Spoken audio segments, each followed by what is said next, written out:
Hi, good afternoon, everyone. We have a busy class today. I wasn't able to finish lecture six, lecture seven with my other two classes, so I don't think we can do that either. So we'll just go as far as we can, and whatever we don't finish, we're gonna finish next week. There's also a lab next week, and I'll tell you more about it um, when more people show up. Yeah, sure. Go ahead, Michael. So the question I was wondering, so last class when we were going over, it was in lesson 6 hmm when we were going over the mutation in genetic growth and stuff. hmm So for mutation, so basically when the green mutation and the red mutation, so for green mutation, right? It says how it won't stop and it keeps mutating, how that causes cancer. Right. And then red says that it says the growth inhibitor to not function or it's permanently turned off. So that hmm also causes cancer. So basically, both mutations cause cancer. That's right. But the way that they do it, it's opposite, right? For the Right. green one, it's So red will permanently stop. on. Right. Yeah. And then for the red, it's permanently off. Okay. All right. Thank you, sir. Yep, no worries.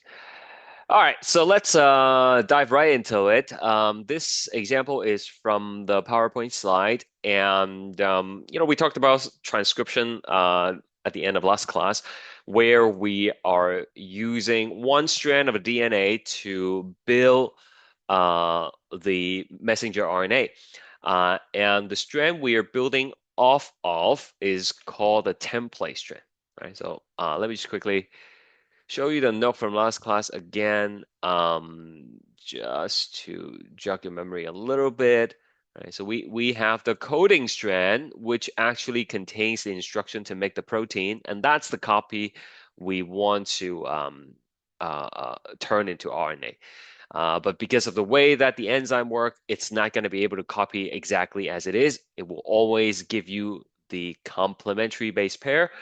As such, we need to use the template strand to create our messenger RNA. So let's take a look at this example one. There is a DNA strand here. You're not going to know whether it's coding strand or template strand just by looking at it. It's something that I need to tell you in the question. So it says, given the template strand, find the coding and the mRNA. Right? So that's template. Let's write the coding strand. Right? So both of these are on the DNA molecule. It's just the two strands of the DNA. And so if you have the template, you can just use the complementary pairing rule.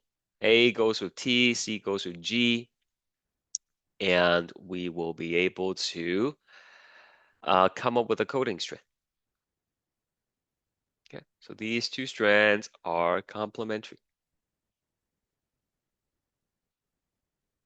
Right? That's something you would have been able to do all the way back in lecture two when we learned about DNA, okay? That the two strands are complementary. Now, we are going to build a messenger RNA from it. And what would be the nucleotides for that?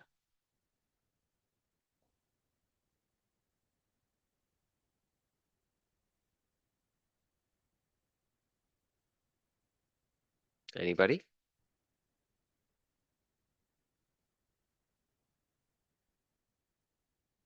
I think it will be AA hmm and then C. Okay, yeah, so thank you. That's a good try. And I think what you're trying to do is you're trying to do the complementary of the coding, right? Oh, is it template? Yeah, so let's Right. again. Okay. So then it will be UU. hmm Okay. So UUGA and then C, then A, and then GCUGA,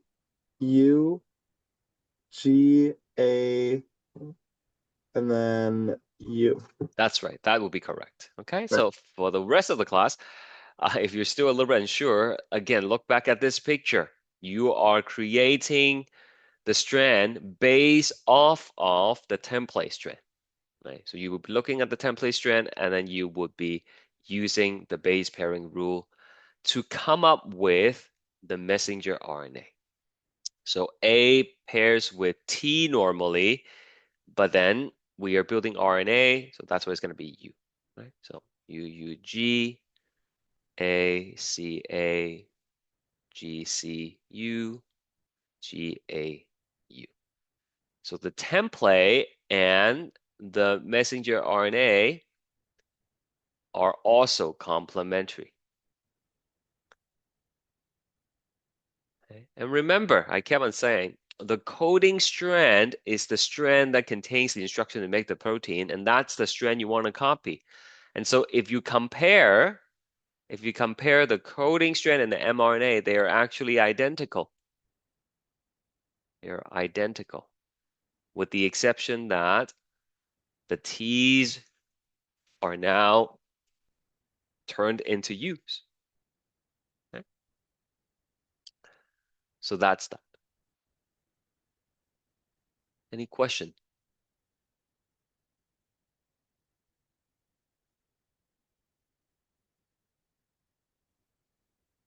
Okay. We have another example here. Create an mRNA from the given template strand. So we have template again. Now we do not have to write the coding strand unless the question asks you to do so. You can build the messenger RNA directly from the template. Okay, remember, template and mRNA are complementary. Okay, so just use the base pairing rule and write out the mRNA. Right? If you have the answer, maybe you can type it out in the chat box. I just want to make sure that you guys are able to do this, because it gets more complicated as we go through the lessons. All right, so please just type out the first couple letters, and I'll know if you're doing it right.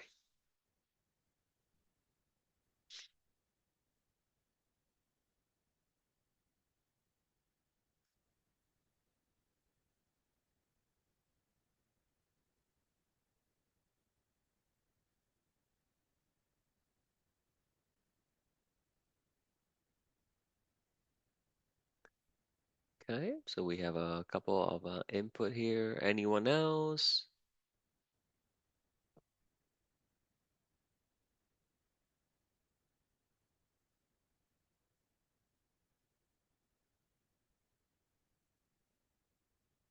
All right, so this is the template. And again, if we want to build the mRNA, we're going to be using the base pairing rule. So A pairs with U for RNA, T pairs with A, C pairs with G, and then so on and so forth.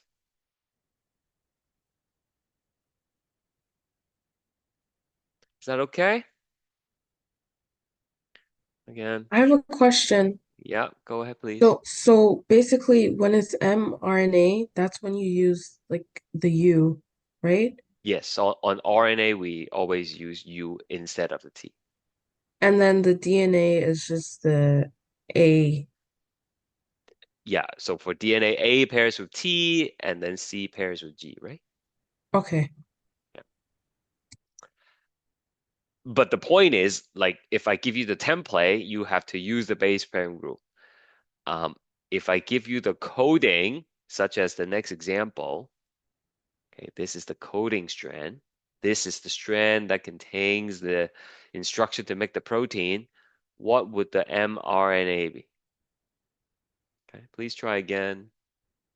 Okay, type something in the box. You can private message me if you don't It want. would be it Oh, would all yeah, be the maybe we same. will let the class try it out first. Oh, Yeah, okay. thank you though. Thank you.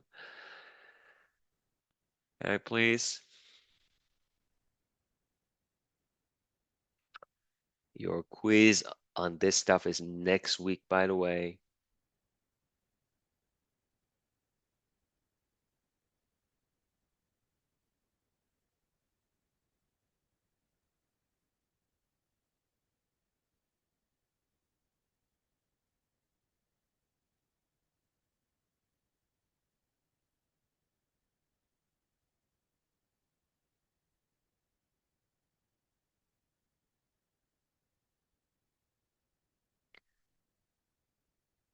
Okay, I have a few answers here. Yeah.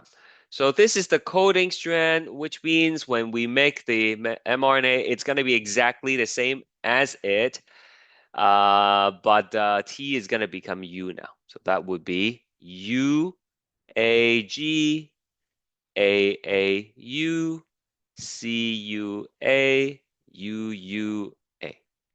Right? These are identical, but T becomes U. Okay, we don't have to use base pairing rule. Okay, base pairing rule is only when I give you the template. Okay, if you're still a little bit confused, here is a cheat sheet for you. Write it on a sticky tag, stick it next to your monitor when you take the test. Okay, let's go coding here. Okay, coding is DNA, okay? A, C, T, G. There are only 4 letters. What would be the template DNA? If it's ACTG on coding, what is it going to be on template?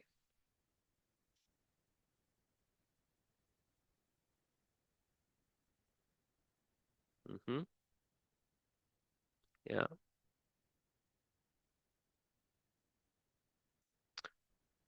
Okay. You just use base pairing rule, and we are keeping the T's because we are still talking about DNA, right? And then the mRNA. mRNA would be, is it going to be same as template or is it going to be same as coding? You got to think about that.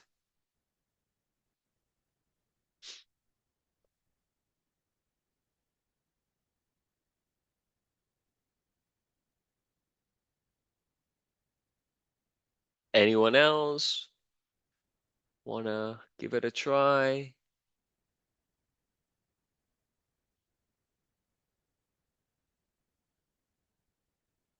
All right, well, the mRNA is going to be same as the coding, which is ACUG. Okay. It's the same, but the T becomes the U. Okay. So keep this in a safe place. There's one more row we have to add at the end later on. We're not there yet, but there's one more row we need to add. Okay. So just put that aside for now. So that's that. Essentially, the key thing to realize here is that coding strand and mRNA are identical, except uracil replace all the thymines. Template strand and mRNA are complementary, and then the pairing rules are stated here. All right, let's do this. Concept track question. Please choose something or send me the answer. I need to know if the class is with me before we move on.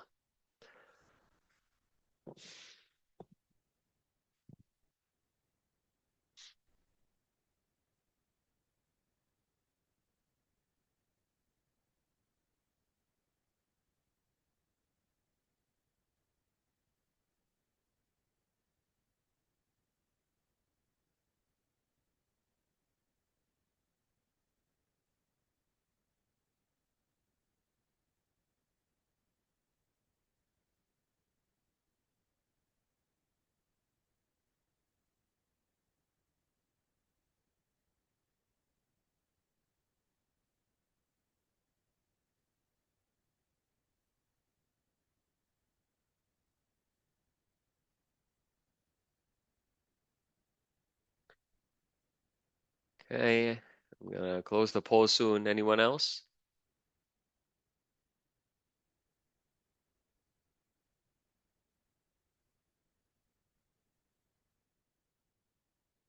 Okay, so when you get a question like this, you have to ask yourself, do I flip the strand? Do I do complementary base pairing or do I copy? That's the question, right? So which is it? Do I copy or do I do base pairing in this particular case? How do you tell?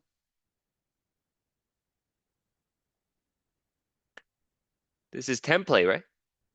This is template strand. When I give you the template strand and I ask you for the mRNA, you have to flip the letters. You have to do complementary base pairing. Okay? It's only when I give you the coding, then you copy. Right? Coding, C for coding, C for copy. Maybe that's how you can remember it. Okay? So this is template strand. That means I have to do base pairing. What does TTA pair with? TTA pairs with AAU. Okay, not AAT because we're building RNA. There is no T on RNA. What pairs with CGA? GCU. And then UGA. The answer is C. Okay. For everyone who did not choose C, do you understand now? If not, you have to ask me a question because it's only going to get more confusing as we move on.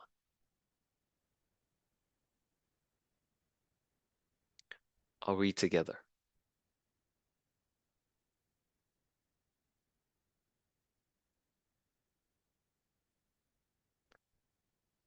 All right. I got one thumbs up. I will have to assume it represents the whole class, okay? Because no one's asking anything.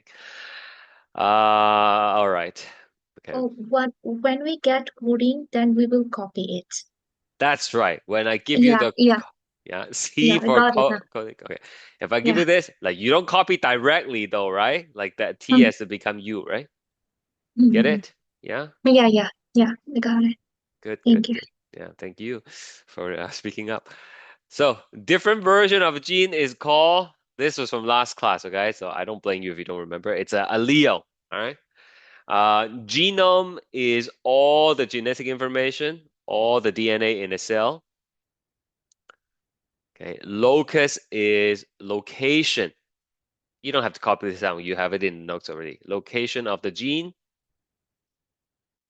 Homologous pair is the maternal and paternal pair, like chromosome 1 from dad and chromosome 1 from mom, right?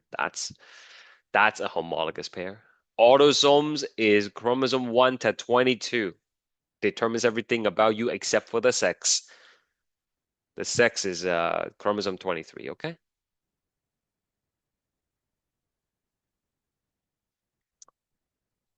All right, so I have a quick note for you. It's called post-transcriptional modifications.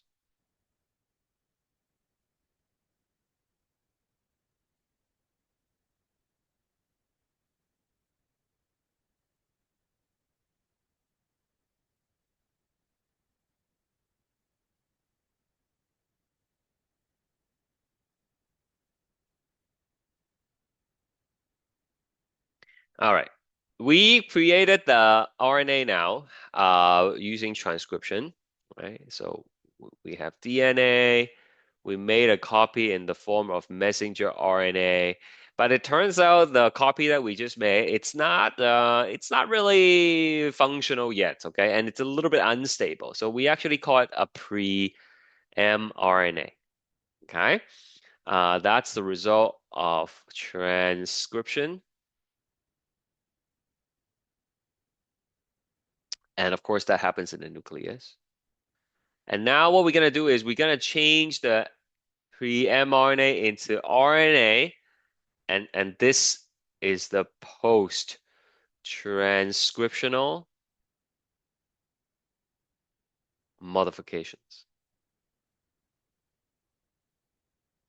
Right? There are 3 steps that we're going to look at. Okay, just give me a moment to copy that down first. And then we're going to draw it out together.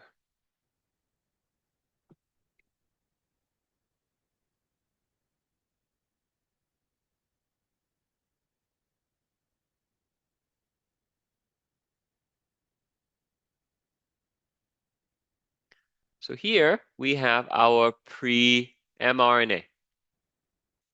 Pre-mRNA is fresh off from the transcription process, okay? And we have the 5' end here, and then we have the 3' end here. And if you have another color, please try to highlight a little bit of the transcript. Okay, so I'm gonna highlight some here, highlight some here, and highlight some here. So it turns out not everything we copied from the DNA is part of the instruction. Okay, think of it like this: like you buy a magazine, not every page is like, content, right? There are some filler stuff like advertisement and whatnot, right? So it's like this. We copy the DNA, we copy the instruction, but we have some filler DNA. And they are like located here, here, and here. We call these fillers, we call them introns. Okay? Introns are non-coding DNA. Right? That needs to be removed. Okay? Now it wasn't a DNA, but now it's in the RNA, right? Because we copied it, right? I guess if it's too confusing, we can say non-coding region.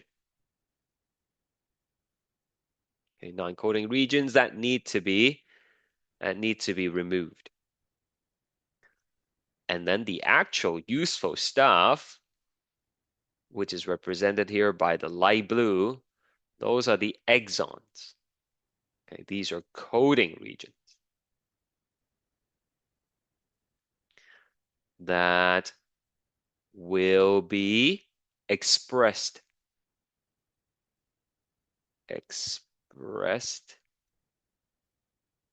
in the protein. Okay. Remember, exons are expressed. These are the section that we're gonna keep. Okay, but we're gonna take out all the junk stuff, all the introns. We don't need them. Okay? If you wonder why we have introns at all, then if they don't code for anything, don't worry about it. Okay? It's not part of the course. If you really, really want to know, either Google it or ask me later. Okay, so that's the pre-mRNA, and we're gonna do 3 modifications. Number 1, we're gonna add a 5' cap and a 3' poly A tail. Okay. These will increase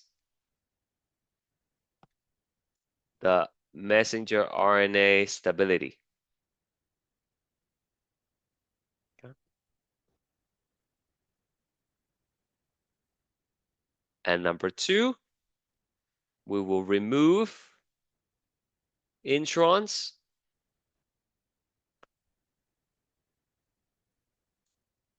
the non-coding regions. We're going to remove them and connect exons.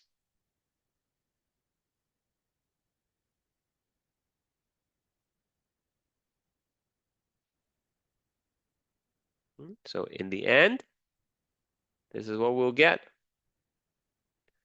We will have a shorter transcript, but all the purple stuff are gone. All the introns are removed. On the 5' end, we're gonna have a special cap. Okay, it's actually made of a special guanine. So on the 5' end, we're gonna have the cap. And then on the 3' end, you're gonna add a poly A tail, a bunch of A's. Okay, about 50 to 200. Okay. Longer tail equals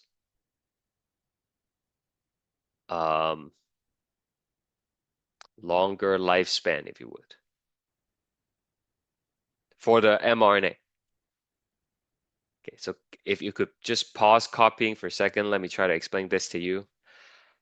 So when you have all your genome, all the DNA, the instruction to make all the proteins. But as I told you previously, you don't need to make all the proteins all the time. In fact, you won't even make all the proteins in a cell, right? It depends what the cell is. The cell is only going to need a percentage of the proteins for it to function properly, right? And the proteins that you need in your brain cells are going to be different than the proteins that you need in your liver cells. So, whatever one you want to make, you need to copy those those DNA. Okay, and so from the DNA to the pre-mRNA, the transcription process, that's the first layer of control of regulation. Do I turn it on or do I turn it off? Okay. So if you turn on the gene, that means you're gonna transcribe it, and now I have a pre-mRNA. Then the next level of control is to control how long you're gonna make the protein for. Sometimes you need the protein for maybe next couple of days. Sometimes you just need the protein for the next couple of hours, right? Then part of it's determined by the poly A tail. If it's really, really long, then it's gonna last longer in the cytoplasm, and you're gonna be able to use it to make protein for some time. Okay, but if you only need it for a little bit, then you give it a shorter poly A tail, and then after you use it for maybe a couple hours, then the RNA breaks down, then you will not make the protein anymore. So it's about control, having options to control the duration as well as when to turn it on and turn it off. Do we know the longest possible time estimate? I don't have it off the top of my head, but I'm sure there's some like correlation that can predict it. And sometimes there are proteins that you need to make, continuously, which means you're gonna make the mRNA and inevitably it will break down. But before it break down, you're gonna make sure that you have another new copy that you've created from transcription, right? Okay, so there may be some overlapping there as well. So these steps are called post-transcriptional modification. And once you've done all those modifications, then the mRNA is ready, then it will go to the cytoplasm. Okay, let's leave it at that for now. Copy what you need.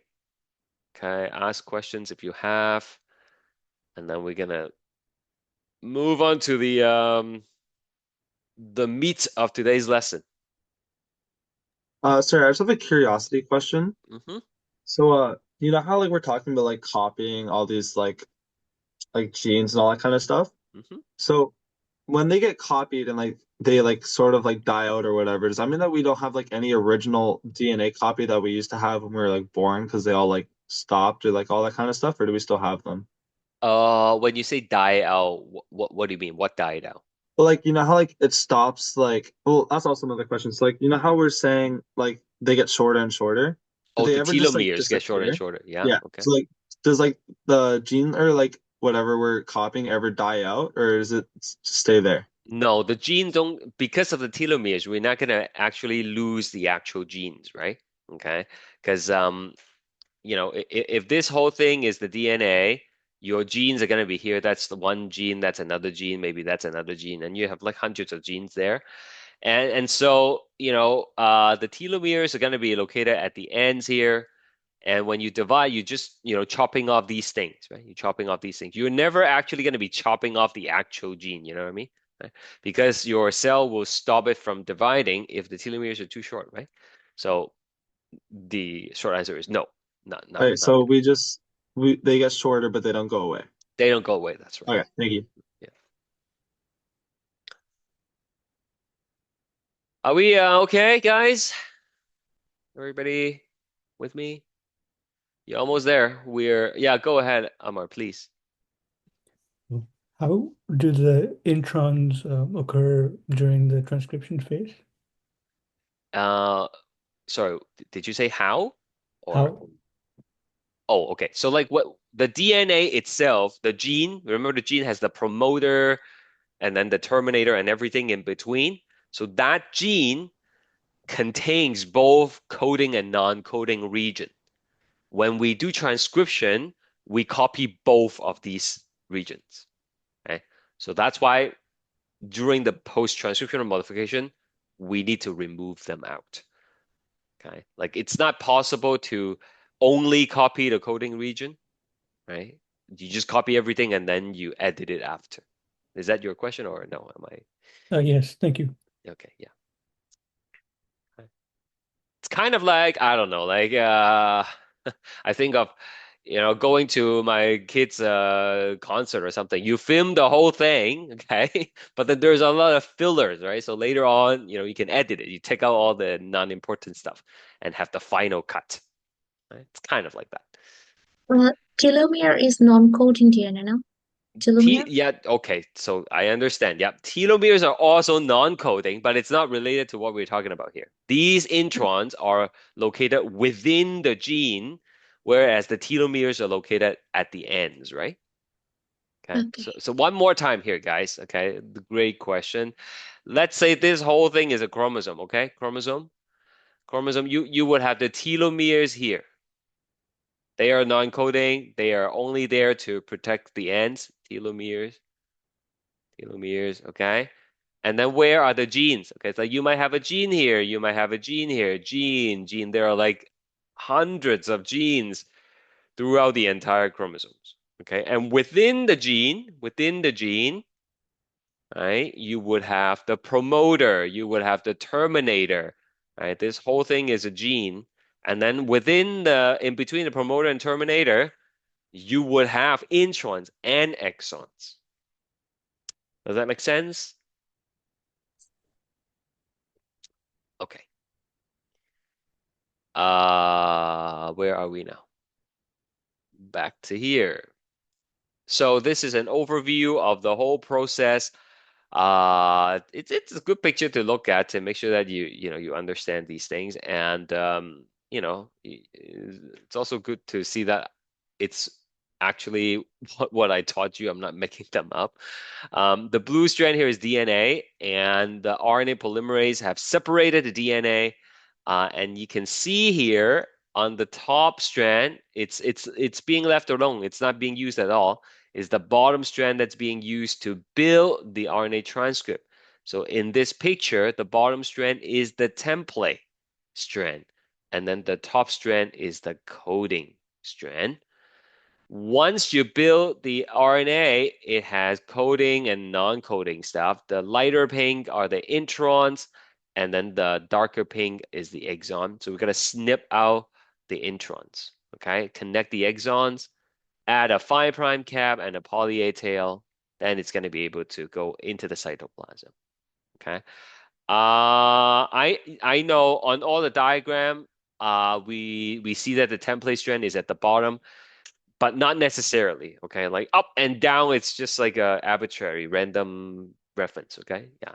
So like yeah, exactly. A better way to see which one is which is see where the mRNA is being built off of, right? Okay, so the rest of the lesson we're gonna be talking about translation. Do you guys want to do some polls? Yeah. Okay, let's do a few quick one here. All right, go.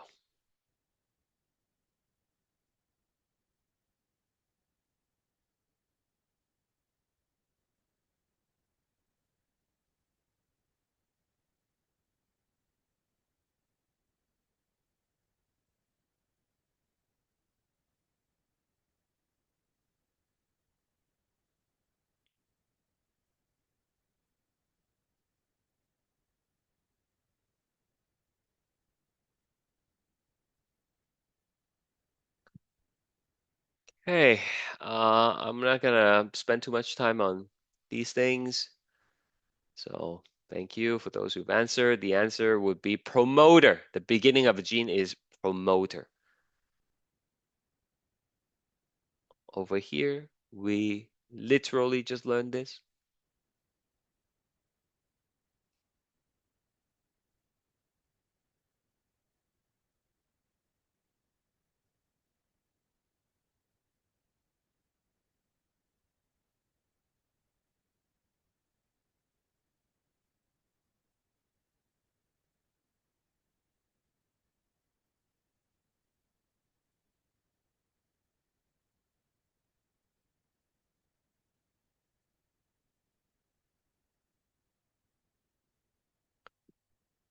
Very good. So on the 3' end, we're going to be adding the poly A tail, right? So it's just a bunch of adenines.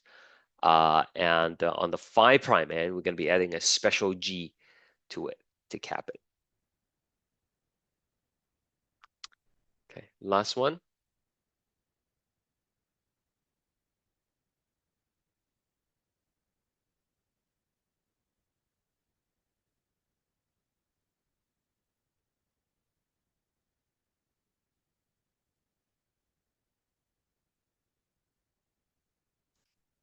Good. Right? Introns are removed. Everybody got that right. Very good. So now moving on to translation, which is the process of using the mRNA to make the protein. Let's review what we know already. Nucleotides are the monomer of RNA and DNA. And for DNA, they are ACTG. For RNA, they are ACUG. Right? Old news. You should know this by this point of the course. Okay, I'd be very heartbroken if you don't. Amino acids are the monomer of proteins, and there are 20 different amino acids. Okay? So we know DNA has the instruction for making the protein. In other words, we need to use the ACTG to code for the 20 amino acid. Right? We need to know which amino acid to use when we build the protein. Okay? So how are we going to do this? Well, what if we use one nucleotide for each amino acid? Is that enough? Well, obviously it's not enough because we only have 4 nucleotides, but we have 20 amino acids to represent. You can't represent 20 things with just 4 letters, right? It's just not enough.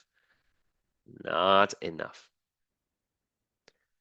So let's try 2 nucleotides. Can we use a pair of nucleotides for each amino acid? Right? So for example, let's say AA is going to be this amino acid.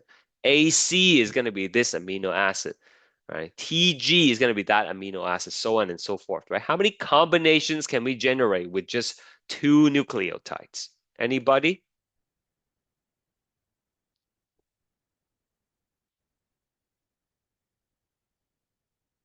Okay. Anyone else?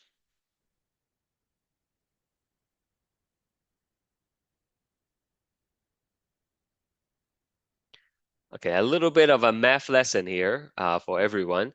Let's say you have a coin and you flip it. Then there are 2 outcomes, heads or tails, right? 2 outcomes. If you have a dice and you roll it, you're gonna have 6 outcomes, right? 1, 2, 3, 4, 5, 6. 6 outcomes. So if you flip a coin and roll a dice at the same time, how many combinations are you going to have? Well, it's going to be heads with 1, 2, 3, 4, 5, 6, or tails 1, 2, 3, 4, 5, 6.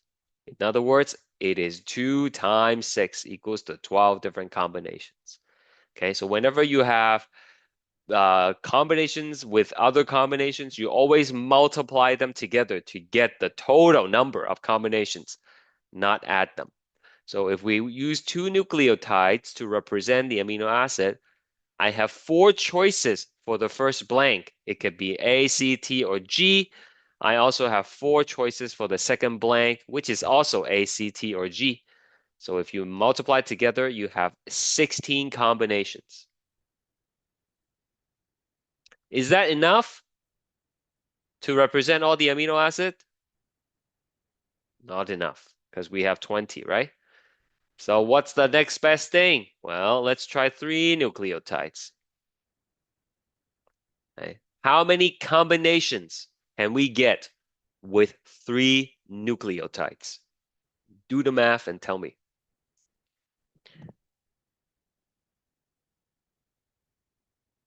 Micah, not 4 times 3, okay? We have 3 blanks now. So 4 choices ACTG, 4 choices, 4 choices. 4 times 4 times 4, 64 combinations. Okay, so is that enough? Yep, more than enough, in fact. Anybody have a question about the math? Okay. So it turns out every 3 nucleotides makes up a codon. Now, the codon exists in the DNA, but to make it easier for you to do the work, I'm going to give you a table that already transcribe it into RNA for you. Okay, so here we have a template strand, and then we're going to do the transcription. Transcription means you have to build the mRNA strand, right? And since this is template, we have to use base pairing rule. A pairs with U, C pairs with G, so on and so forth. And each triplet is called a codon. And each codon is going to code for an amino acid. These are amino acid. TRP is tryptophan. It's a short form for the amino acid, okay? PHE, phenylalanine, glycine, serine, all these are amino acids. And we need to connect them together to build the entire protein, right? So how does the ribosome know which amino acid to connect together? Well, they are going to read the mRNA code, and that's going to dictate what amino acid needs to be connected together. So as I showed you, there are 64 codons coding for 20 amino acids.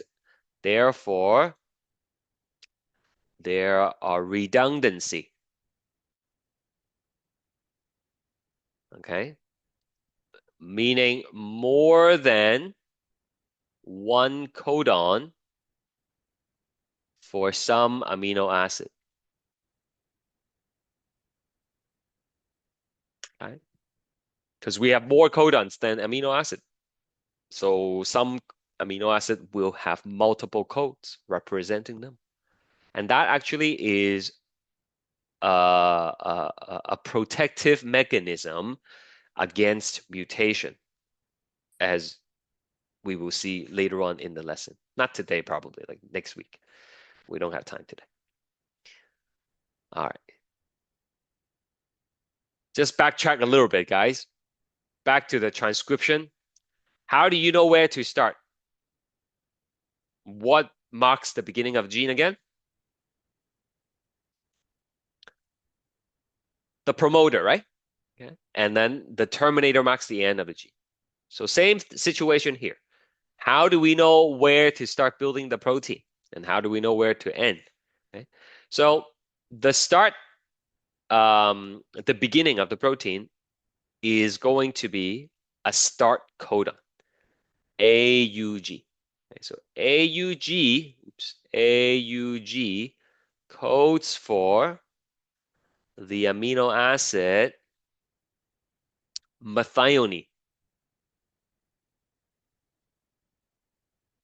okay, or MET. And that's going to be telling the ribosome to start building the protein here. Now, does that mean you cannot have another methionine later on within the protein chain? No, not necessarily. Okay, but you will always have it at the beginning. It's like English, writing a sentence. You're going to have a capital letter at the beginning, but you might have a capital letter in the middle of the sentence later on, right? Like if you have a name or something like that, a proper noun, right? So that's start codon. And then there are 3 stop codon that will tell the ribosome to stop making the protein. And they are listed here, UGA, UAA, UAG. It is in your best interest to memorize the stop codon. Right? Even though I'm going to give you a table to look them up, but when we do mutation questions, you really want to know these by heart. I have a cheesy way for you to remember it, okay? So hopefully it will help. Here it goes. You got A in biology. You are awesome. You are great. Okay, so UGA, UAA, and UAG. These are the stop codon. Okay, it tells the ribosome to stop, basically. So that's the background information of translation.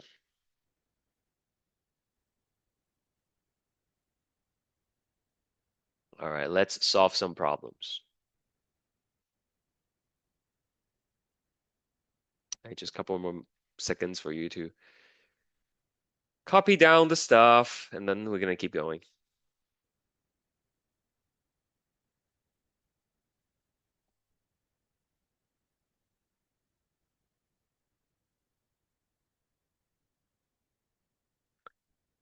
All right, so this is the codon chart, which you obviously don't have to memorize, right? But I cannot give this to you on the test or quiz, right? Like it won't fit in the question, it's like too big, right? So you have to print your own codon chart. I'll give you a link to a nicer one to print on eCentennial. It looks kind of like this. I don't know if you can see, okay, but like it's bigger and then it's easier to use. So you have to print one out when you write a quiz and the final test, right? Because you're using a lockdown browser, right? So you won't be able to search it up on the computer when you're doing it. And I definitely don't recommend you having it on your phone because it's so small. You're gonna be squinting and scrolling back and forth. It's much easier if you print one out. Okay. So how do we use it? Now this is an mRNA strand that I've created. And so it starts with the start codon, AUG. On the left side, this is the first nucleotide. This is the second at the top, and this is the third. Okay? So pay attention. You have to know how to use this chart. Otherwise, you're going to lose a lot of marks for a lot of the questions. So AUG. We look up A in the first letter here. So A is right there. So that's going to be the row we are interested in. Second letter is U. So we look for U up here, and we see that this is the column corresponding to U. So first letter will tell you which row, second letter will tell you which column, and then where they intersect is where the code will be. So we're looking for AUG, so G is right there. That means the first nucleotide is MET. Okay, but you knew that already because I told you start codon always codes for methionine or MET. All right. I will show you how to do another one. Next one we're doing is AUU. So A, U. So same location. And then U. So this one is ILE. Okay, I know they both look like the same letters, but one is I, the other is L. Okay, ILE. Isoleucine. All right. Let's do one more. Next one is CCU. C. Oh, you guys like this stuff, huh? Okay. CC. And then U. Which is pro. Okay. And that's it. All right. So go ahead, do the whole thing. I will do it too. Don't look at my answers until you've tried yourself, and then you can check it. Okay. And check my answer too. Like I always make mistakes with these things. Just because my eyesight is pretty bad. So when I look at the chart, sometimes I look at the wrong thing. UAU.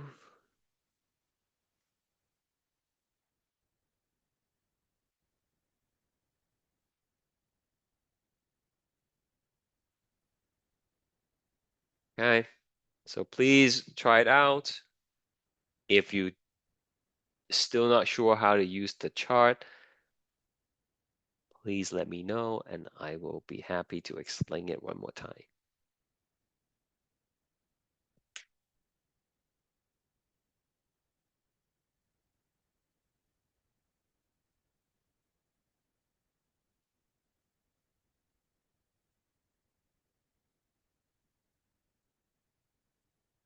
Okay, make sure you put stop at the end when you get to the stop codon.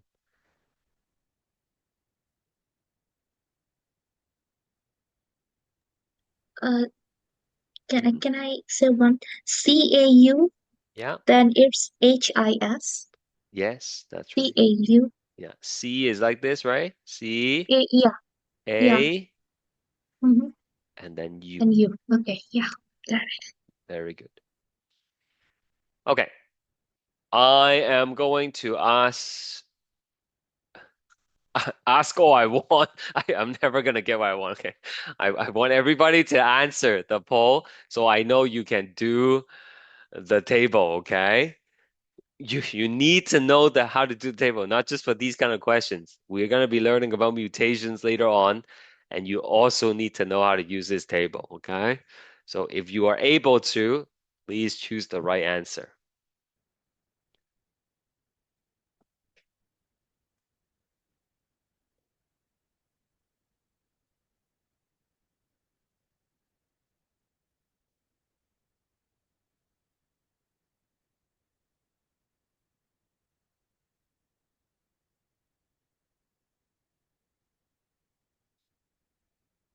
Okay, very good. I have 9 correct answers now.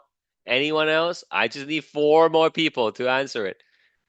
I don't know who you are, but if you haven't choose anything, choose something, okay? Or send me a message. I'm gonna wait another 15 seconds. Oh, good, another one. Yes, 3 more.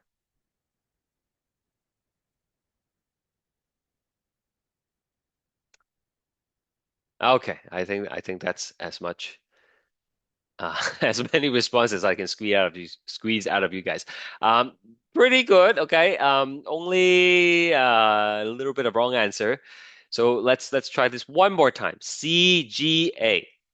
C is here, this row, and then you look for G up here.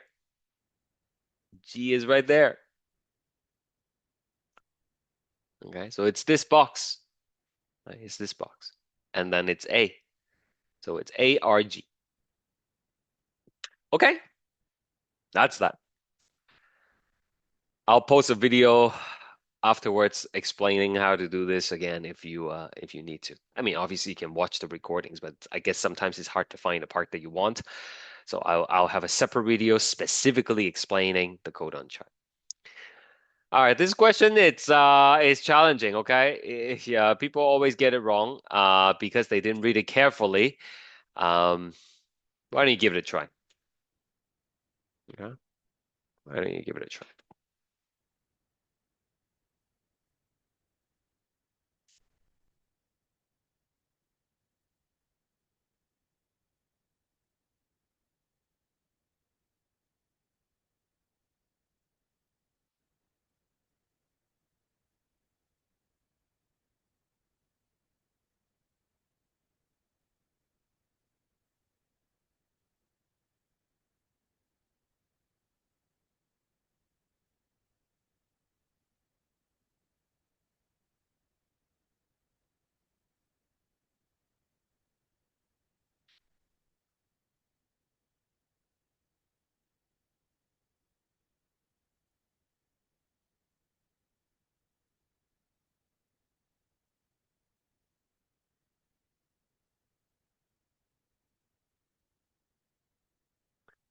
Okay, well, that was a minute. And let me show you the results. It's all over the place, right? That's fine. So let's do this together so you don't get tricked on the test. Which of the following is a stop codon on the template DNA? Select all correct answers. So what are the stop codons again? Do you remember the way I taught you to remember it? Okay, just recite them. What are they? UGA, and then what's the other one? Give it to me, please. I'm sorry, what is it? UAA. Yeah, UAA, and then the last one? UAG. UAG. Excellent, okay? These are the stop codon, but that's not what the question is asking. They're not asking for the stop codon on the RNA. They're asking for the stop codon on the template DNA. It's highlighted, right? So this stuff is on the mRNA and we need it on the template. What's the relationship between template and mRNA? What's the word I keep on using when I describe the template and the mRNA?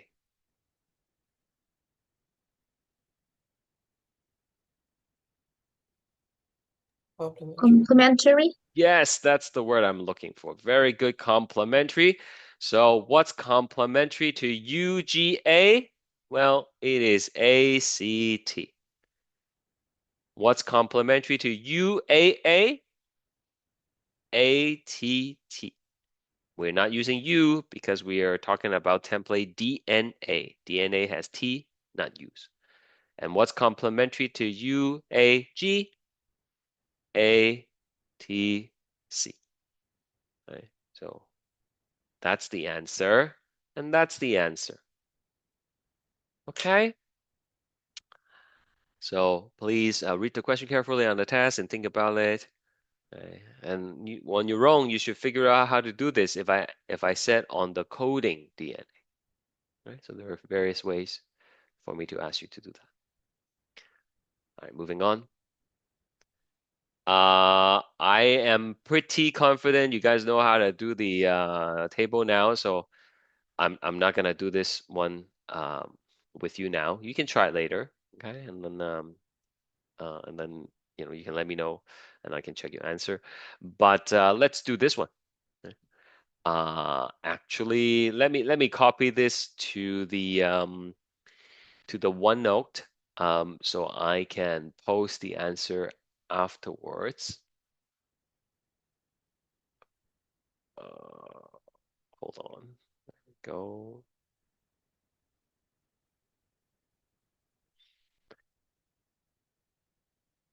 All right. Transcribe and translate the following template DNA.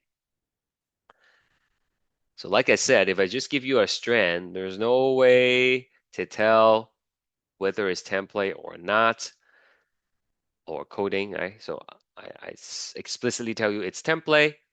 And so we have to transcribe and translate it. Let's transcribe it first, assuming there are no introns, okay? All the transcription questions I'm going to give you, you're going to assume they are all exon, so you don't have to delete anything, okay, unless otherwise specified. So how do we do this? This is back to an hour ago when we first started the lesson. Okay, do I copy or do I do base pairing?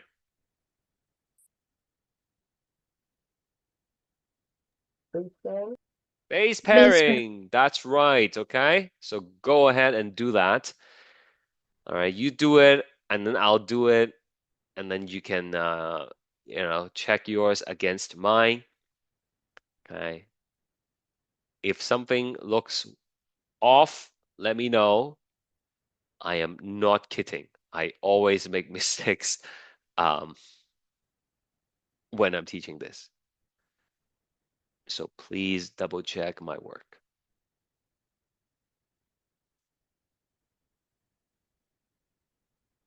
Okay. And it's hard to see sometimes when it's so crowded, so you might want to, do a dash or do a line that separates them, right? So it's easier for you to keep track. Okay, please double check that and let me know if you got the same thing. I thought that with the T, it's U instead of A. That is, you mean changing the T to U? Is that what you meant? Yeah. Yeah, that's only if you are copying it from the coding, right? So if I give you the coding strand, you copy everything, but you switch the T's to U's. When we're doing base pairing, between the template and the mRNA, T is going to become A because T pairs with A, right? And then A is going to become U because normally A pairs with T, but then we're doing RNA, so A pairs with U instead. Does that make sense? Not really. Okay. So with our mRNA, there's no T, Hmm.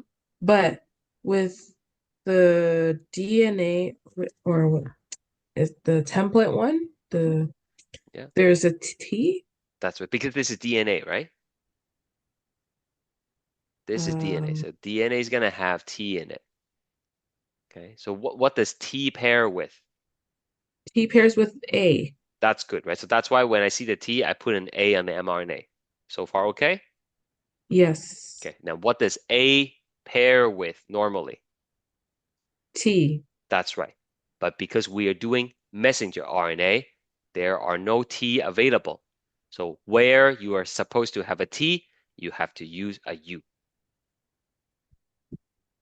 That's Where why. you okay. Oh, go ahead. Where you have a T, use a U, right? That's right. Yeah. If you normally are supposed to put a T here, I cannot have a T. I have to use the U instead. Oh, okay. Okay, I'm understanding now. Okay, good. Anyone else? All right. Save me some time, guys. If you have the amino acid sequence, let me know. I don't mean like, read the whole thing out, but like type it out if you have it. I probably should put the amino acid here.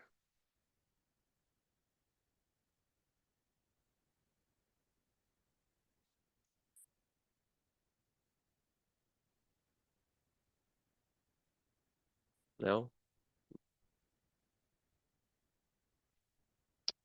All right, I'll do it. Sorry, I have a question. Sure. What's for the third one where it's GGA? Yes. I don't know if I keep getting the stop and I don't know if that's right or if I'm just looking at the chart wrong. Okay, let me do the second. What did you get for the second one? No, sorry, the third one. No, I know, yeah, but what's the second Oh, one? second one, CAU. Yes, but what's the Oh, amino acid? TRY. Okay, so let's check Sorry, that one too. PYR. Sorry. Yeah, okay, so CAU, right? So you have to start over here first. Yeah. So C is this row, right? Oh, okay, I see what I did. Yeah, Okay. so what's the correct answer for CAU? HIS then. That's right, it is Okay, thank you. HIS. Yeah. Thank you, Angela, for the answer there.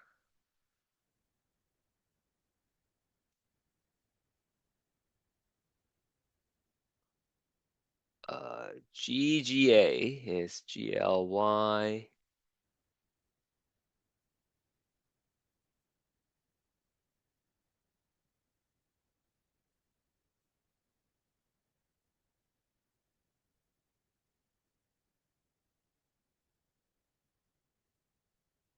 And stop.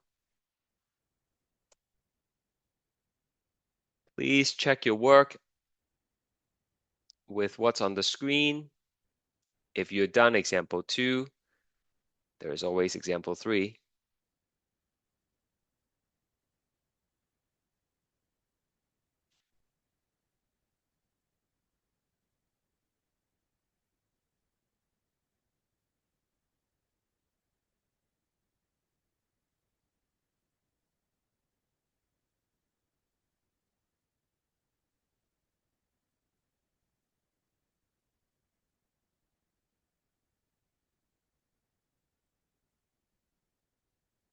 Can I move on? Any other questions about example 2?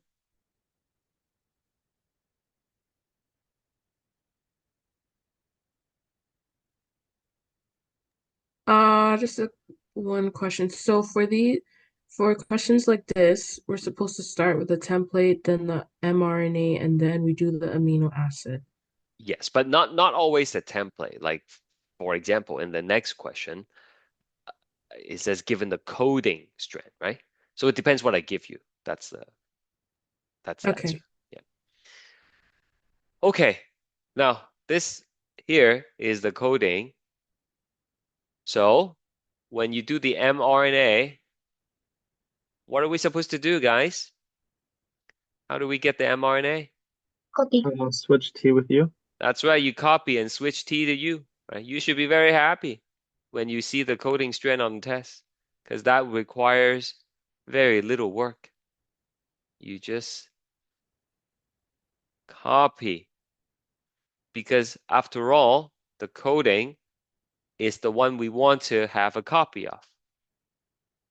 Okay? And again, push some dash in between, or put the line, whatever you want. And then we have amino acids here. Okay. So I'm just gonna quickly do it. I'll post this afterwards so you can check your work when you are trying this out again later.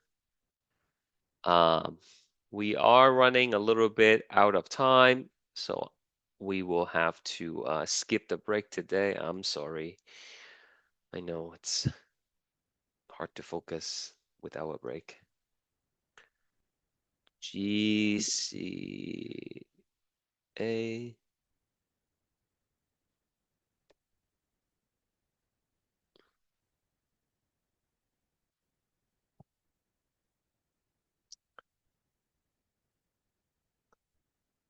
Okay. Now don't freak out if the last one is not stopped, because like real proteins are much longer than 6, 7 amino acids. They are like hundreds of amino acids sometimes, right? So maybe this thing is gonna go on for some time, right? And that's okay. You don't necessarily have to end with a stop codon in a question. You don't have to, because it might not be the end of it. Similarly, the question I give you on the test might not necessarily start with a start codon, and that's okay as well. Right? Maybe it's just the middle of a sequence, right? Part of a much longer sequence. Okay.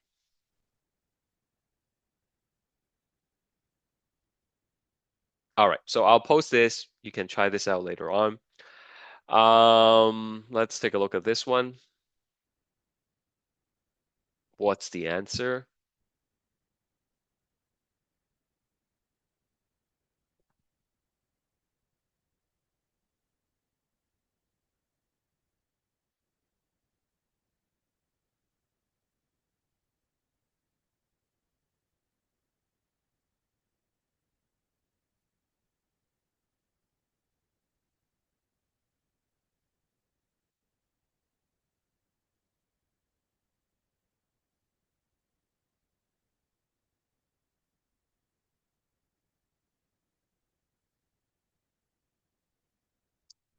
All right, so if you have 4 nucleotides instead of 3 for the codon, then you have 4 blanks, then it's 4 times 4 times 4 times 4. Okay, which is 64 times 4, and that would be 256. Okay, that's the answer. Now that we understand how to decode the DNA and create the amino acid sequence from it, let's learn more about how it actually happens inside a cell. For the translation process to take place, we need to have 3 kinds of RNA involved. We already know the messenger RNA is going to have the instruction for what amino acid to put together. So you can think of the messenger RNA as the recipe. And then we know the ribosome is the organelle that's going to be actually building the proteins. We learned that way back in lecture 3. And the ribosome itself is made up of RNA and proteins. So the type of RNA that makes up the ribosome is called rRNA, ribosomal RNA. So mRNA is the recipe, rRNA is the chef. You can think of it as the chef that's going to be cooking the recipe. And then we have the transfer RNA, which would be like a little helper that's going to be bringing along the ingredients so that you can cook the recipe. Right? And of course, we are making protein, so the correct ingredients would actually be the amino acids. Okay. I'm going to give you a quick note on the translation process.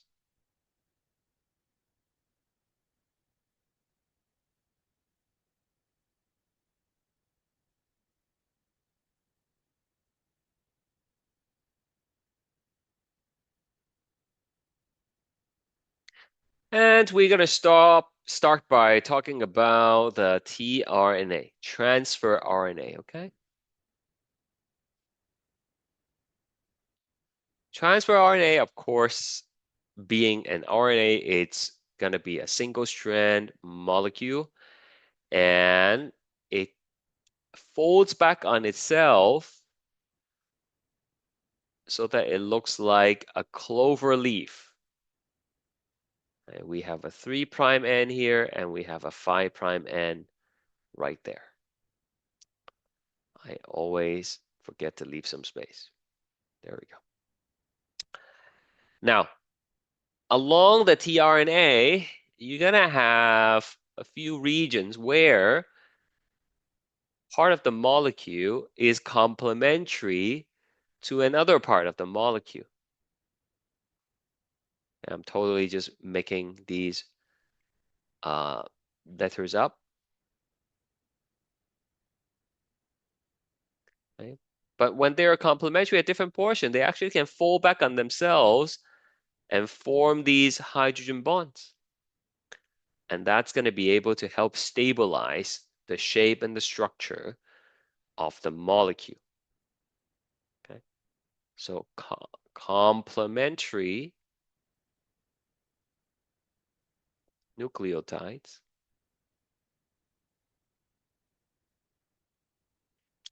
from two parts of the molecule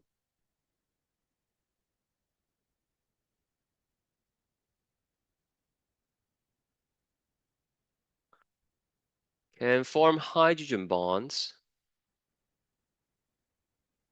to stabilize.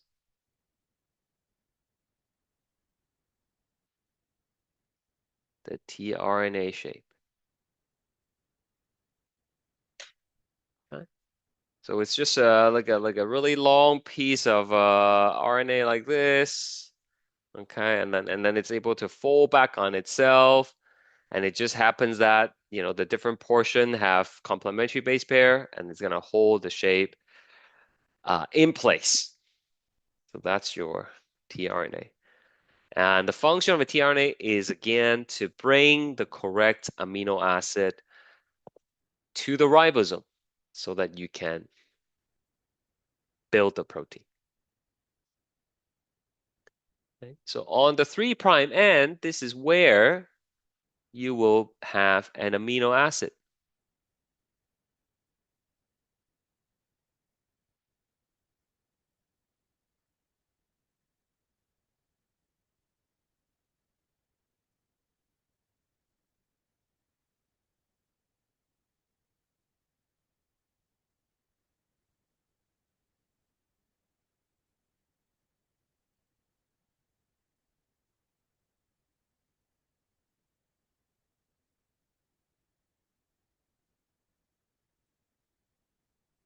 All right, let's move on.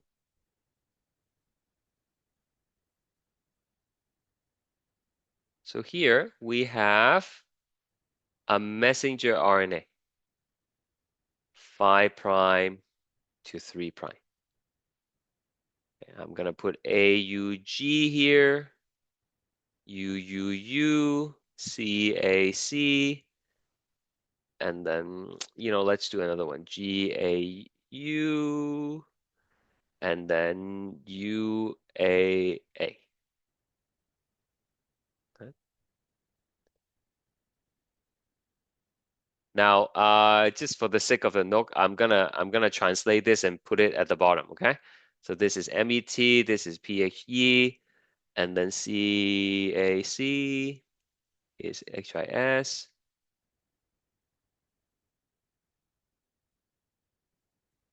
ASP, and then stop. Okay, so just copy this down first, make it big.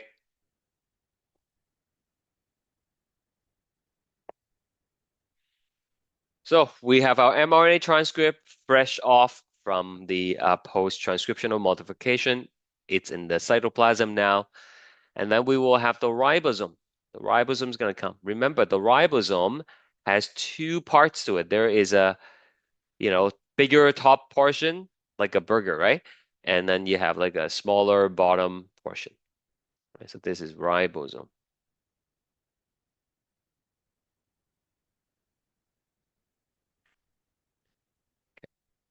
And then I'm going to draw a bunch of tRNA here. Let me scroll up a little bit.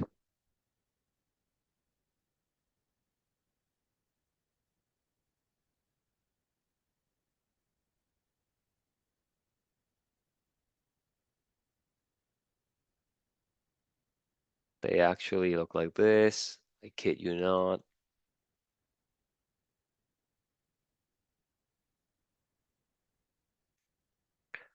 Hey, maybe I'll just draw one more.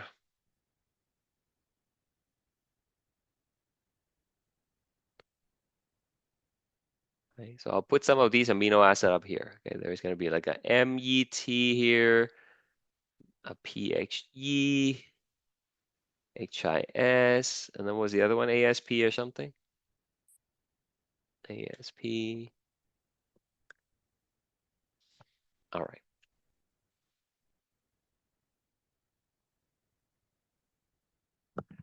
So it turns out what amino acid the tRNA carries is not random. Okay? It's determined by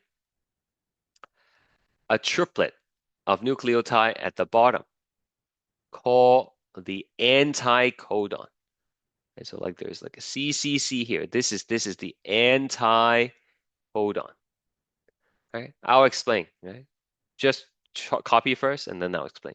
So here the PHE is gonna have an anticodon of AAA.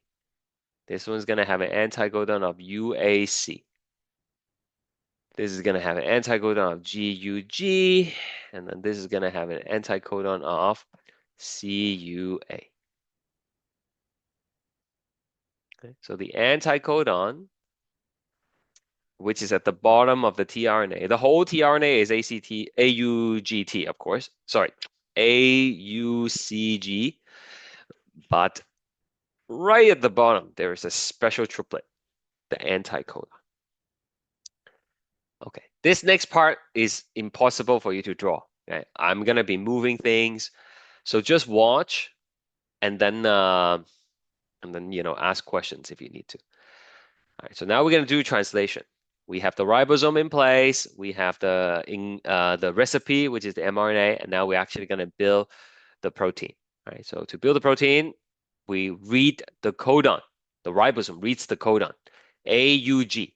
So the ribosome has the codon chart. It knows AUG calls for methionine. Right? So we're gonna wait for the tRNA to bring the correct amino acid. But how does it know, right? Well, let's say this one tries to bring the amino acid along. Okay, don't draw this, you can't. You just watch.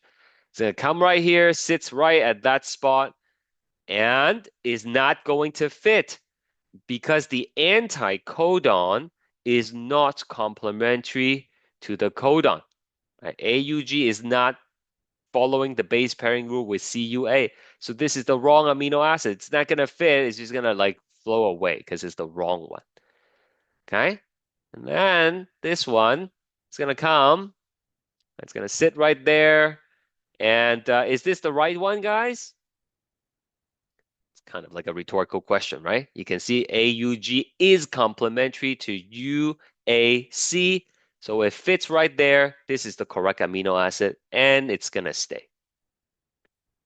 All right. So then the ribosome reads the next set of codon, which is UUU. All right. So it waits for the tRNA to come. All right. So this one may bring it here, and UUU, of course, is not complementary to GUG, so it's going to flow away. What is the anticodon corresponding to UUU?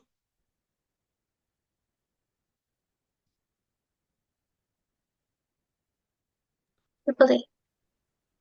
Did you say triple A? Um, Sorry, I couldn't hear what you said. yeah, triple A. Yeah, triple A. Exactly, right? So this is gonna come and ding is gonna dock right there, and it fits, which is fantastic. Okay, then the methionine is gonna get moved to the PHE. So now we have a peptide bond that's connecting them, and then it gets messy here, guys. Let me take away the ribosome word here, and then this tRNA is gonna move away. Oops, I missed some of the letters. Hold on. This mRNA, tRNA rather, is going to move away and it will need to be reloaded. It needs to find another MET before it can bring it to the ribosome again. So the ribosome reads the next one, which is CAC. And so this one will come. It docks right here.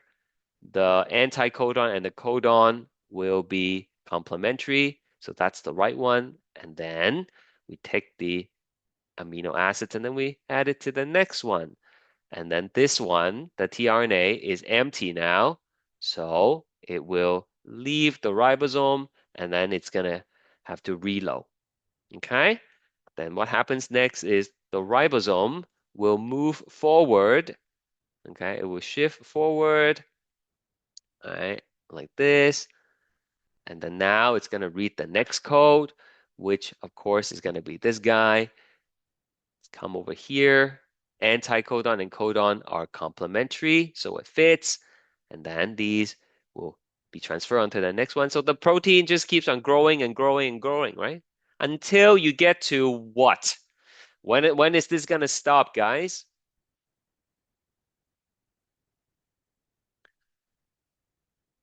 When is this process going to stop?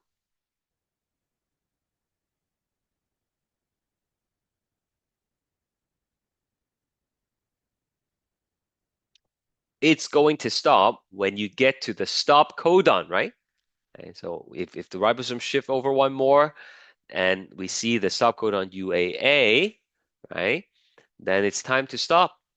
There are no tRNA corresponding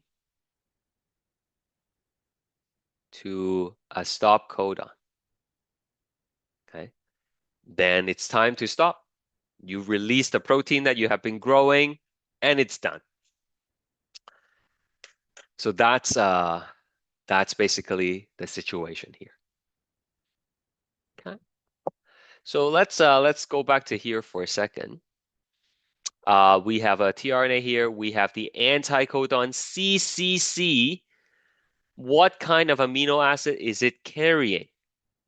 Please figure it out and tell me.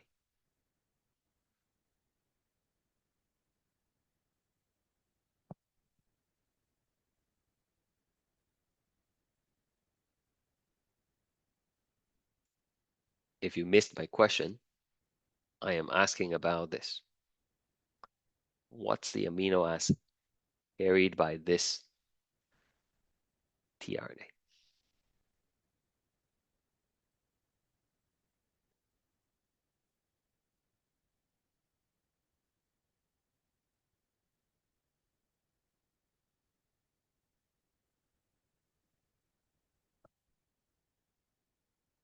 Okay, anyone else?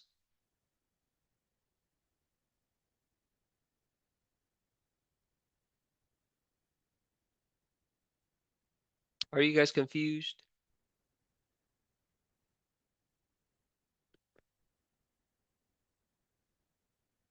All right, so you shouldn't be looking up CCC. CCC is an anticodon. Okay, the table we have is the codon table. Right? Oh, is it because you guys don't have the sheet? That's why you can't answer the question? Maybe. Okay. So, okay. So like we do not look up CCC, guys. Okay. If you look up CCC, it's gonna be pro. Okay. But we do not. Is it? Yeah. If you look up CCC, it's gonna be pro. But we do not look up CCC because this is the anticodon. Right? You have to think about it. You have to think about what kind of code does the tRNA connects with. Okay. So CCC is actually going to connect with GGG, right? So you look up GGG, and the answer is GLY. Okay. What color can I put this at so you don't make the mistake? Do not ever look up anticodon on the table, on the chart. Okay? If you are looking up an anticodon, you are doing the question wrong. Okay? So I know that was confusing note. You can really move stuff around, but that's what the PowerPoint slides are for. Okay? We have a tRNA here that's empty. It probably just delivered an amino acid or something, and it needs to be reloaded. So the anticodon is GAG. What amino acid should this be carrying? Okay? Is it this guy, or is this guy, or is it something else? What should this tRNA be carrying?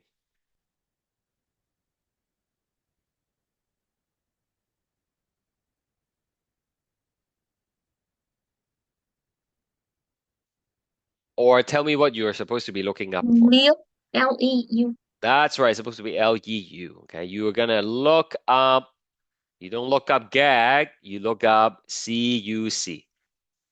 Okay? That's how you do it.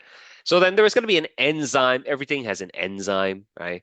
It's gonna come and help attach the correct amino acid to the tRNA, right? And basically reload them so they can bring it to the ribosome to build the protein. This is basically what I was trying to draw for you. The key thing to note from this picture is the new amino acid is going to be coming in from the right side, and then the empty one is going to be leaving on the left side. Okay, and I use the like right and left like loosely. Okay, this is all relative, right? But it's very orderly fashion. You're going to bring one in, and then the other is going to go. And the growing chain is going to get transferred to the incoming nucleotide. Incoming amino acid.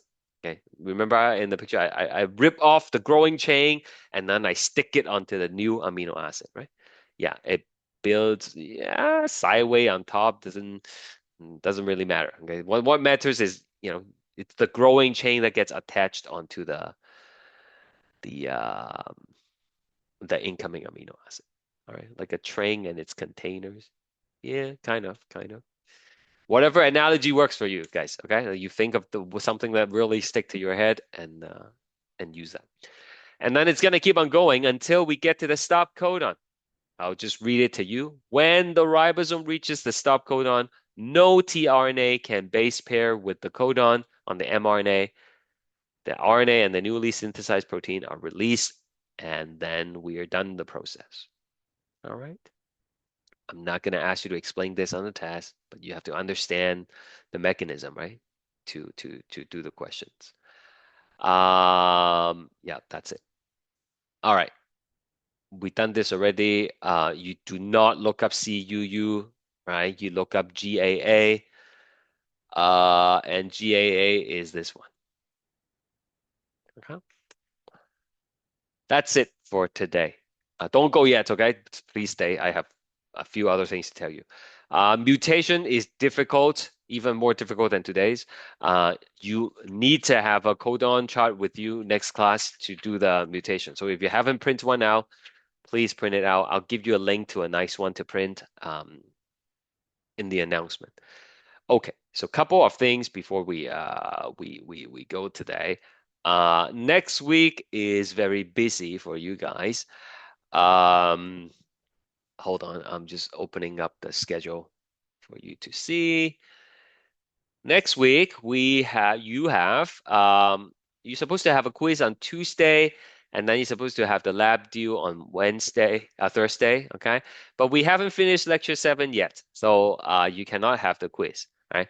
So what we're gonna be doing, all this I will post online, okay? But like I just want to tell you verbally, next Tuesday, come to class. We will finish lecture 7. That's only going to take half the class, okay? And then if we have time, we will do a review for quiz number 3. Right? We are not doing the quiz on Tuesday. I will move the quiz to Friday for you guys. Okay, so I open it 2 days for you, Friday and Saturday. Right. So if you want to get rid of it before the weekend, sure, that's fine. If you want to study more and then do it on the weekend, that's fine as well. Right. So quiz 3, it's lecture 6 and 7, and it's gonna be Friday to Saturday. Okay, the window is Friday to Saturday. The lab, I will make it available today, and you will have until Thursday night to hand it in. Right. So this lab is a little bit different than the last lab. Last time you did the lab in like the quiz environment, right? And that probably stressed out some of you. And you know, people didn't do as well as they hope to do. But this time, it is not gonna be like that. The lab is available to you now, actually. So you click on Virtual Labs, and we are doing the microscopy lab. There's a short video for you to watch, and this is the document that you need to download, okay? And there's also a link to a virtual microscope. I'll talk about that in a second. I just want to open the Word document here first. Okay. So over here, it says how basically you follow the instruction, right? It's gonna ask you to visit the website for the virtual microscope. So you open that, and it's gonna take you to this page. Right? While it loads, you need to download this, right? So actually, I'm gonna download this, and then you're gonna open it on your computer, which is what I'm trying to do right now.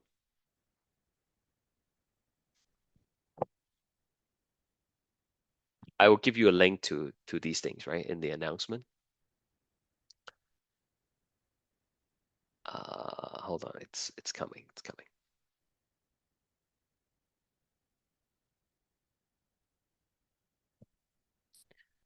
All right, so this is what it's gonna look like once you download it. So no time limit. You just fill it in and do it at your own pace, and then when you're done, you submit it, right? Before next Thursday. So then here, you just follow the instruction. Launch the following website, and then it says click on Learn.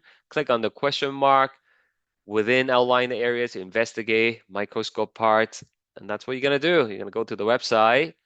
You're gonna click on Learn. Please don't do this on your phone, okay? Do it on a proper computer, laptop, or at the library, and then you click on them. You're like, oh, this is the course focus, and then it does this. Okay, oh, what is that? Okay, that's the eyepiece, and it da. Okay, so you read all that stuff, you learn about the microscope, and then you do the first question. Identify all parts of the microscope and associated item by typing the corresponding letter. So basically, this is asking for the diaphragm. So which letter is the diaphragm? Right? And then you type the letter in. That's not the right answer. Okay, I just randomly type something in. Right? So easy, right? And then you're gonna follow this stuff. Okay, like you read it. Okay, I'm not gonna read it to you. But basically, what you need to do is, okay, you're gonna follow the instruction, and then if you do it correctly, it's gonna take you to the letter E here, and of course it's bury, and you're supposed to have read the instruction on how to focus. I know this is not really the real thing, but that's the best we could do with the simulation. Right? So you're gonna adjust the course focus, which moves the stage, you can see, and then you're gonna bring it into focus with the fine adjustment like that, okay? And the question here says, center the image and take a screenshot of the letter at 4 times, 10 times, and 40 times. Okay, so there is something called the snipping tool if you're using Windows. Okay, there's something called snipping tools. You just type in snipping, and then you click on it, and then it will bring this thing up. And what you can do is you can basically take a screenshot of something that's on your screen. Okay, it's really slow here because I have so many things open. It's coming, just give it a second. All right, So over here, you're gonna copy it. And once it's copied, then you literally just paste it in here. Okay, and please resize it. That's all I'm looking for. Okay, I'm not sure about the MacBook, but I'm sure you can look it up online as well. Okay. Now, if you don't have the snipping tool or for whatever reason, it's okay. You can use your phone and then you can put the picture here. This is what I do not want, okay? Last lab with the beetroot stuff, you need to upload a graph, right? So some people post the picture somewhere else and then give me a link to click on it. I do not want that, okay? Because the links sometimes don't work, and then like I don't know, like some people what may be really mean. They give me a link to go to some place that has a virus or something, right? So like I don't want that, okay? If you give me a link, I'm not gonna mark it. Just paste the picture in there. Also, if you're using your phone, only take the picture of the thing I'm asking you to take. All right? Last time, and this is for real, when someone had a graph on the computer screen, they took a picture of it. But the picture has their whole table, okay? Like I can see their coffee, I can see their, pencil case and stuff like that, okay? And then the graph ends up to be this small. Please, if you use your phone, crop the picture before you put it in. Is it clear what I want for the assignment? Hopefully, okay. I'll see. There's always some shocking surprises. All right. So here is asking you to answer some of the questions about the letter E and so on and so forth. And then there are some you got to read this stuff, okay? Don't just jump to the question. You will have no idea how to do it, okay? Read the question, all right? And then do it. There are some YouTube video. It's me, okay? Like I recorded the YouTube video that shows you how to do these questions, these calculations. Please watch them. There is another video that I'll post that will help you do some of these calculations as well, okay? So this video teach you how to use this equation, and then I will have another video that shows you how to do these more advanced questions, okay? So watch them before you attempt the lab, right? And then there's some more questions here. People usually mess up with this one, number 9. Okay, I am only looking for a single cell that is in anaphase. If you look at the slide under the microscope, there will be a lot of cells. Okay, don't give me the whole screen with all the cells. Okay, if you do that, circle the one that is in anaphase. Right, but better, just take the cell with the undergoing anaphase and paste it here. All right. This question is really easy. You don't forget the first column, okay? People usually don't forget, but then a lot of times they only fill in the middle and the last column, and then here it actually asks you to find a cell that's going through prophase, metaphase, and anaphase. All right, and that's it. That's the end of the lab. Okay, very simple. You just use this. The hardest part is the calculations, which, like I said, I'll post the video to help you. So don't rush this thing. Okay, you have until next Thursday. In fact, I would encourage you to start working on this, and then if you're stuck, right, bring the question on Tuesday, because I'm sure other people would have similar question as well. Okay, so Tuesday for class, come. And then no quiz until Friday, Saturday.